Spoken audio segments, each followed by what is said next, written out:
சங்கீதம் 120.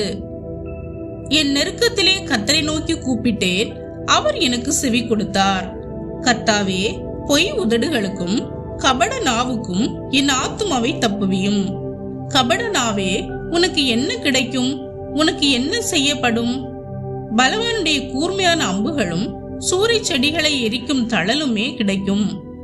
ஐயோ, நான் மேசைக்கிலே சஞ்சரித்தது போதும், கேதாரின் கூடாரங்கள் அண்டையிலே குடியிருந்ததும் போதும். சமாதானத்தை பகைக்கிறவர்களிடத்தில் என் ஆத்துமா குடியிருந்ததும் போதும். நான் சமாதானத்தை நாடுகிறேன், அவர்களோ நான் பேசும்போது யுத்தத்துக்கு எத்தனப்படுகிறார்கள். ஆமேன். பிரியமானவர்களே, இந்த 120ஆம் சங்கீதம் ஏற்றங்களின் பாடல் அல்லது ஆரோகண பாடல்கள் என்ற தொகுப்பில் முதல் சங்கீதமாகும். இது ஒரு வேதனையின் ஜெபமாகும்.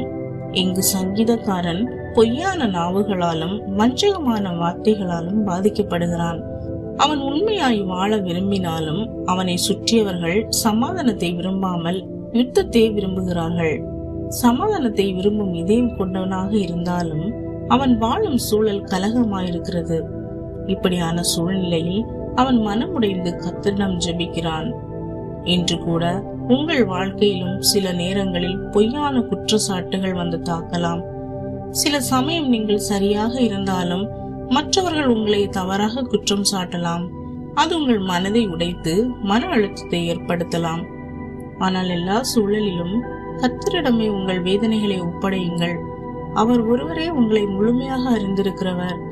ஆகையால் கவலைப்படாமல் உண்மையில் நிலைத்திருந்து ஜெபத்தில் உறுதியாக இருங்கள். கர்த்தர் உங்களுக்கு நிச்சயமாக சமாதானத்தையும் விடுதலையும் கொடுப்பார். ஆமேன்.